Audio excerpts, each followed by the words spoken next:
କୁମୁଖ କରି ଚାଲି ଯାଉଥିବୁ ଅମୃତ ବଚନ କହି ସଭିଙ୍କୁ ଦୋଷୀ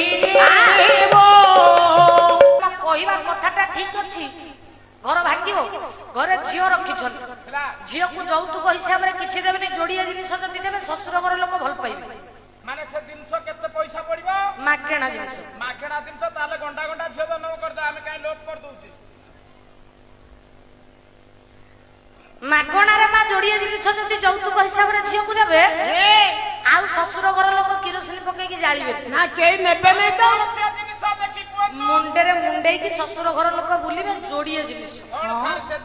କହିଲେ ଅବନି କୁମୁଖ କରି ଚାଲି ଯାଉଥିବୁ ଅମୃତ ବଚନ କହି ସଭିଙ୍କୁ ଦୋଷୀ।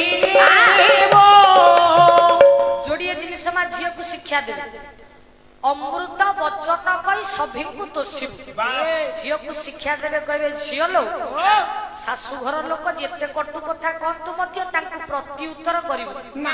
ଆଜି ରୋଷେଇ କରିବା ଖରାପ ହେଇଛି ପାଣି ଲୁଣ କଥା, ଶ୍ୱଶୁର ଘର ଲୋକ ନିନ୍ଦା କଲେ କହିବେ ମା ବାପା ସଣ୍ଠଣା ଦେଇନାହାନ୍ତି, ଚୁପ ରହିବ। କାରଣ ଭୁଲଟା ଆମର ଗୁରୁଜନ ପାଞ୍ଚ ପଦ କହିଲେ ଆମେ ସହିବାନି। ଅମୃତମୟ ବଚନ କହିବା ଝିଅକୁ ଶିଖେଇବେ। କଣ୍ଠରେ ବସନ୍ତି ମା ସରସ୍ୱତୀ, ଝିଅକୁ ଶିଖେଇବେ, କହିବେ ଝିଅ ଲୋ ସବୁବେଳେ ମା ସରସ୍ୱତୀଙ୍କୁ ପ୍ରାର୍ଥନା କରିବୁ, ମା ମୋ କଣ୍ଠରେ ବସି ଯେମିତି ତମେ ସମସ୍ତଙ୍କୁ ଅମୃତମୟ କଥା କହିବା ଶିଖା। ପ୍ରଥମ କଥା ଝିଅକୁ କଥା ଶିଖେଇବେ, ଅବନିକୁ ମୁଖ କରି ଚାଲି ଯାଉଥିବୁ। ଦ୍ୱିତୀୟ କଥା ତଳକୁ ମୁହଁ କରିକି ଯିବୁ। ଝିଅ ପିଲାଙ୍କର ମୁହଁଟା ମା ସବୁବେଳେ ତଳକୁ ହେଲେ ଭଲ। ନାରୀଟା ଯଦି ଉପର ମୁହାଁ ହବ, ଯୁଗେ ଯୁଗେ ନାରୀ ଉପର ମୁହାଁ ହେଇଛି ବୋଲି ପୃଥିବୀ ଧ୍ୱଂସ ହେଇଛି, ରସା ତଳକୁ ଯାଇଛି। ଝିଅକୁ ଶିଖେଇବେ ତଳକୁ ମୁହଁ କରିକି ଯିବୁ। ଆମେ ଏକଥା ଶିଖେଇବା ବଦଳରେ ଝିଅକୁ ଶିଖଉଛ ଯଦି ଶାଶୁଘର ଲୋକ ପଦେ କହିବ ମତେ ଖାଲି ଫୋନ କରିବ। ଆମେ ଝିଅକୁ ଶିଖଉଛି ଶାଶୁ ଯଦି ପଦେ କହିବ ମତେ ଖାଲି ଫୋନ କରିବ, ମୁଁ ସେ କଥା ବୁଝିବି। ସେ ରାଣ୍ଡକୁ ଘୋଷାଡ଼ି ଦବା, ତାହେଲେ ଘର କାହିଁକି ମା ନ ଭାଙ୍ଗିବ? ଆମ କହିବାଟା ଯଦି ଠିକ ଅଛି ସମସ୍ତେ ଶାନ୍ତି ହେବେ। ସେଇଥିପାଇଁ ପୁରା କୁହାଯାଇଛି ଅମୃତ ବିନୟ ବଚନ